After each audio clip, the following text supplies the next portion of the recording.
भगवान शिव, जिन्हें हम भोलेनाथ कहते हैं, वे अपने भक्तों की भक्ति से जल्दी प्रसन्न हो जाते हैं। लेकिन कभी कभी यही दया एक बड़ी समस्या बन जाती है।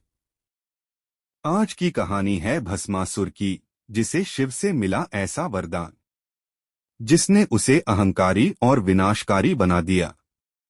एक समय की बात है, भस्मासुर नाम का एक असुर था। वह बहुत शक्तिशाली बनना चाहता था। उसने भगवान शिव को प्रसन्न करने के लिए कठोर तपस्या शुरू की।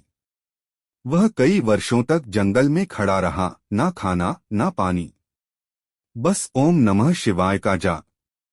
आखिरकार उसकी भक्ति से प्रसन्न होकर शिव जी उसके सामने प्रकट हुए।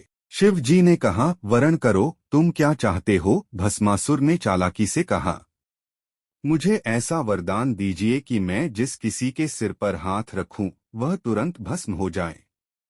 भोलेनाथ ने बिना सोचे समझे उसे यह वरदान दे दिया। वरदान मिलते ही भस्मासुर का व्यवहार बदल गया। वह घमंडी और क्रूर बन गया।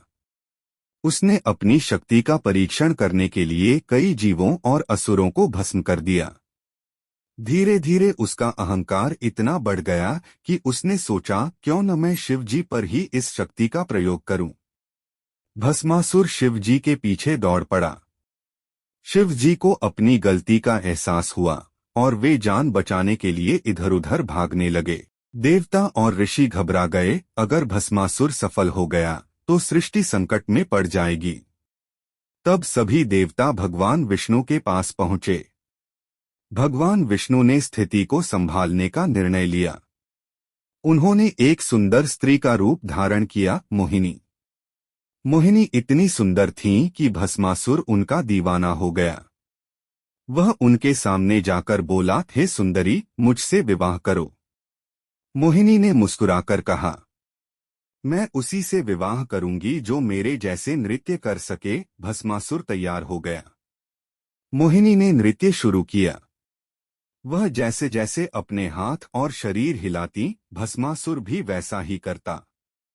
फिर अचानक मोहिनी ने अपने सिर पर हाथ रखा और भस्मासुर ने भी वही किया। जैसे ही भस्मासुर ने अपने सिर पर हाथ रखा, वह खुद ही भस्म हो गया। इस तरह उसकी अपनी शक्ति ही उसके विनाश का कारण बनी। भगवान शिव और विष्णु ने मिलकर सृष्टि को बचाया। देवता खुश हो गए और सभी ने राहत की सांस ली।